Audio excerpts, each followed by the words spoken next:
right, so this is the weekly portfolio review for August 10th, 2026. Take a moment, look through the disclaimer. This is for educational, information, discussion purposes, and nothing should be interpreted as financial advice or any other type of advice. We're just talking. And mostly I'm just talking about things that happen to me in my portfolio. You should conduct your own research before you make any investment decisions. I love you. I still don't know you, and I wish you luck. So overall, it was a really good week for the portfolio. We're sitting at 244, 125, and all the portfolio pieces were actually green. We'll take a look here in just a moment. But as I mentioned, everything in the portfolio, or all the portfolios, tended to be working. treeFiddy finished up at 23,101, up 2.15 on the week. vinnieSmokinInTheBigRoom at 100K. That one actually touched 100K again this week and managed to hold it through the end of the week. It was up almost a 0.75. Hindsight 50/50 at 9976 was up 0.009. I mean, green's green. GideonsGhost was at 42,704, 2.23 on the week. herSweetA 7298, 1.92 on the week. And veraSwang 59,467, up 0.89 on the week. Alrighty, so before we get into treeFiddy, going through the portfolio's performance this week, I want to go through some transactions. We did sell out of Meta. We sold our entire Meta position. I know that could be controversial for some. I think it's a great company. I think it's going to do well in the future. But for me personally, I would rather have my money in an ETF. No one can tell the future, but I see at least the potential of a world where Meta gets tobaccoed. What I mean by that is they get sued to hell and back, they get age restricted to hell and back, and they just have, that hanging over them for the foreseeable future. Again, I have no way of knowing if that's going to happen, and I really just don't want to have to deal with it. So that's kind of why I ultimately kind of lean towards ETFs whenever feasible, or whenever there's something that's relatively similar. Like if I was doing tech, VGT is obviously the ETF for that. Now, as I said, we don't really know what a stock is going to do in the future. We don't know what an ETF is going to do in the future. But one of the things that, kind of comes to my mind often, and it's the story of Cisco. So for buyers who purchased Cisco towards the end of February in 2000, they would be deserving of congratulations this year, because they actually got whole a little bit earlier this year. So had you purchased on February 28th, or just around, that February time frame in 2000, and I don't know if you were there, but Cisco was definitely a sure shot at that time, you actually would not have recovered your money until a little earlier this year. I want to say it was April or May. So congratulations. Now, again, we don't know the future for any stock, ETF, or even ourselves. Will Meta suffer the same fate, or will it easily outperform VGT in the future?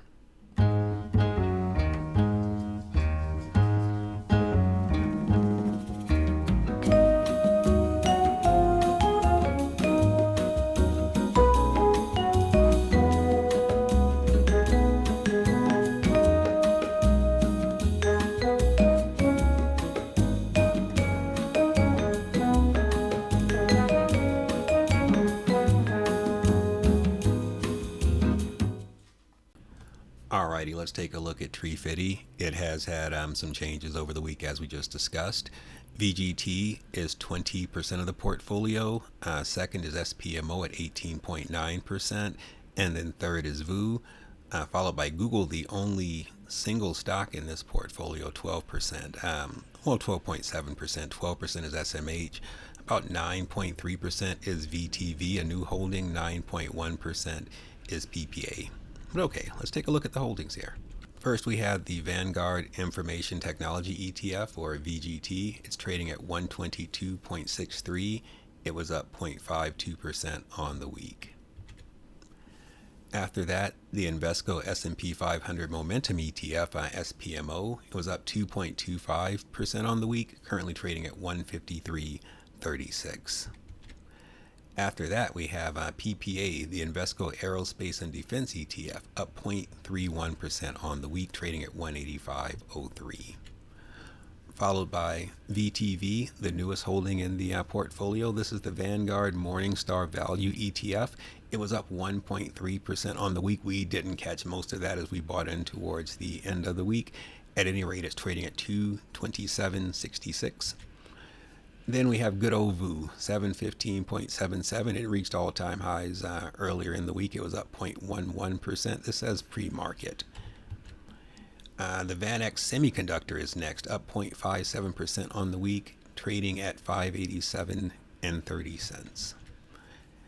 And then we have Google, down 2.14% on the week, trading at 347.40. One thing I do want to announce is I am going to put a little bit of my money where my mouth is, at least to test out my hypothesis. And what that is that I believe that over the long term, a diversified technology ETF like VGT is going to provide a better risk-adjusted outcome than attempting to identify an individual technology stock or a technology adjacent stock, what have you. Essentially, I'm saying that the group is going to do better than the single when you adjust for things like risk. To test out this experiment, I'm going to set up a new portfolio. It's going to be called RACE. And what I'm going to do is I'm going to invest an equal amount of money. Whatever I invest in VGT, I'm going to invest it in the 10 individual stocks. Whenever I make a contribution to one, I make a contribution to all. And we're just going to track that and see how it does over time. I don't know who's going to win, but it's going to be interesting to find out. So I'll be starting the new portfolio. We'll probably start a different portfolio series. I don't think I'm going to track that in this weekly review, but we'll see. Thank you for checking it out when you do. Alrighty, so next we're going to take a look at gideonsGhost or Getty's Ghost. This portfolio has 4 holdings. The Invesco S&P 500 Momentum ETF or SPMO is the dominant at 80.92, followed up by Amazon at 12.32%. Amazon is our largest single stock holding. This isn't our full Amazon holding, but as far as individual stocks go, Amazon is our largest of those. Then Abbott Laboratories, 5.19% of the portfolio, and then IREN at 1.55% of the portfolio. All right, let's take a look and see how it did. So we're trading at roughly, our value is roughly 42,704, up 2.23% on the week. First up, we have the S&P 500 Momentum ETF. We talked about this one, up 2.25% on the week. Next is Abbott Laboratories. It was up 3% on the week, trading at 110.90. We are up about 24 to 26% on this position. Really happy with its performance and its bounce back. That regression to the mean play kind of worked out in this instance. Next is Amazon, as discussed, down 2.9% on the week, trading at 263.15. Then IREN, the last holding in this portfolio, it was up 6.43% on the week, trading at 44.17. As mentioned, it does still have a little ways to go. If we look at it over the last month or so, it has kind of made its way back, but I think this one was trading towards the end of May and June all the way up. I don't think it reached $70, but it did get to 67 we see here, so it's got a little bit of ways to come back. At any rate, a great week for the portfolio overall. Alrighty, next we've got the namesake, the Hindsight 50/50. This is a pretty diverse portfolio, and if I had to give it a theme, I would say maybe it's bets on the future. In a lot of cases, it's in areas or industries that aren't fully fleshed out yet, like Archer Aviation or Serve Robotics. We don't really have robots delivering anything to us on a consistent basis right now, nor do we have EVTOL. Same thing I would say for, ZETA Global. People think of it maybe as a MarTech or a marketing technology company, but I think that they will prove to be much more than a marketing company over time. At any rate, it's our largest holding at 23%. Second up is VG, and third is BMNR. Let's go ahead and take a look at the portfolio here. All right, so we're at about 99.76, up 0.09 on the week. And first up was Grab. It was showing to be even on the week at $3.62. Next is Archer Aviation, trading at $6.66, down 0.37% on the week. They did have some news. They acquired a little of Boeing's aviation's business. And what I thought was interesting about it was Boeing didn't just take cash, they acquired a stake in the company. So that's to an extent a vote of confidence. So I took that as a positive sign versus a straight cash sale. At any rate, 0.37% down on the week. Next is BMNR, down 4% on the week, 4.14%. It has been climbing back over the last month, but it does still have a way to go to get back to those earlier highs. Next is Orbs, trading at 72 cents. It was up 4.3% on the week. We have 100 shares of this. It is 0.72% of the portfolio. Next we have Kodiak AI. It is currently trading at $4.17. It was down 5.6% on the week. We have 50 shares. It's approximately 2.09% of the portfolio. Next is Lucid Group, down 4% on the week, trading at $6.22. We had 30 shares, accounting for 1.87% of the portfolio. Next is ONDS, down 2.97% on the week. Despite really strong earnings, it's trading at $9.16. We have 100 shares. That's 9.18% of our portfolio. Next is Serve Robotics, down 2.44% on some negative news this week. Their partnership with Uber seems to be ending. They're trading at $4.99. We have 75 shares, accounting for 3.75% of the portfolio. QXO is next, and it was down 2.48%. That says today, however. So over the past week, it looks like it was down 10.38%, trading at $14.50. 91 shares is our lot, and it is 13.23% of the portfolio. Next is UEC, Uranium Energy, down 0.44% on the week. We have 30 shares, accounting for 3.38% of the portfolio. Venture Global is next. It was up 4.54% on the week. It's trading at $14.06. In this portfolio, we have a little over 130 shares, accounting for 18.35% of the diversity. ZETA Global, up 8.52% on the week, trading at $29.30. Oh, guys, I almost forgot the transactions. Well, I did forget the transactions, but at any rate, here they are. ZETA Global, we've had a buy of 10 shares. ONDS, we had a buy of 40 shares, and Archer Aviation, we had a buy of 10 shares. Alrighty, next we have veraSwang. This one is 52.86% SCHD, and then our largest single stock holding, Amazon, accounts for 17%. And then third is GPIC, fourth is MLPI, fifth is SMH at 4.9%. Then we have Kamiko at 2.5%. And then DRAM or DRAM at 0.96% of the portfolio. Okay, let's go ahead and take a look. This portfolio is trading at, or is currently valued at $59,467. Was up 0.89% on the week. First, we have Amazon, as we mentioned, was down 2.9% on the week here. This one we have 40 shares. It is 17% of this particular portfolio. Next is CCJ or Kamiko, up 2.48% on the week, trading at 99 bucks. We have 15 shares. It is 2.5% of this port. Next is the Goldman Sachs Nasdaq 100 Premium Income ETF or GPIC. We have 118 shares. It is 11.46% of this portfolio, and it was up 0.21% last week. Up 1.59% last week was SCHD, or the Schwab US Dividend Equity ETF. We have 910 shares.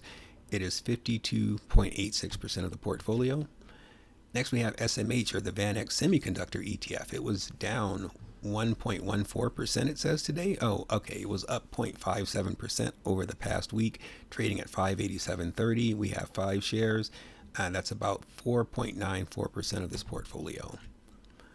DRAM, or DRAM, the Round Hill Memory ETF, trading at $58.47, is up 2.70% on the week. We have 10 shares, just under 1% of the portfolio. Then MLPI, the NEOS MLP and Energy Infrastructure High Income ETF, it is trading at $55.10, up 3.16% on the week. We have 103 shares, or just under 10% of our portfolio attributed here. All right, let's take a look at Vinnie's Smoking in the Big Room. This is primarily a VGT portfolio. As you can see, it is 73.1% of the portfolio, followed up second with NVIDIA at 12.1% of the portfolio. Let's take a look at the holdings. So it's currently valued at $100,708.78, up 1.1% over the past week. And I was going to say there were no transactions for this week. However, we did pick up 2 shares of the Robinhood Ventures Fund, RVII. I just like to be involved in things. It was $25 a pop. I went ahead and picked up 2. It's down 1.12% on the week. But just to give you a little bit more information about this is a BDC. As they mention here, RVII is a business development company, a type of closed-end fund that intends to invest primarily in private companies at their earliest stages of growth by working with incubators and accelerators like Y Combinator. The listing name for RVII is Robinhood Ventures Fund 2, I guess, or II. At any rate, we'll take a real quick look at some of the holdings, and I am not even going to pretend like I know a lot of these names. As we can see here, it's primarily technology, 63%, followed by industrials, about 9%, financial services, about 8%, healthcare, consumer cyclical. So technology, here are some of the names here. If you recognize some, great. If not, we'll be moving on in a few moments. Here's industrials, financial services, healthcare, and consumer cyclical. Next we have SoFi. It was up 0.54% on the week. Our 40 shares are about 0.73% of the portfolio. After that is Energy Transfer, up 0.87% it says today, but I'd like to know what it did over the week. However, it looks like I'm not going to be able to see that right now. We have 200 shares. It is 4.18% of the portfolio. NVIDIA showing 0.58%. It says today, I think there's just something, there we go, 0.33% over the last week. We have 54 shares. It is 12% of the portfolio. Next is VGT, the Vanguard Information Technology ETF, trading at 122.63 cents, up 0.52% over the week. We have 600 shares in this portfolio, accounting for 73% of the diversity. Venture Global is next, and as mentioned, it was up 4.54% on the week, trading at 14.06. In this portfolio, we have 200 shares. It accounts for 2.8% of the diversity. VIS is next, the Vanguard Industrials ETF, trading at 359.38. It was up 0.79% over the week. We have 20 shares, or a little over 20 shares, and that is 7.14% of the portfolio. And before we get out of here, obviously we're going to talk about herSweetA. We have a little over 212 shares of SCHD. It was up 2.49% on the week. So we are now out of portfolio. I really thank you for being here. Go ahead and like and subscribe. It only takes a moment and it helps out a lot. All right, I love you. I still don't know you, and I wish you luck.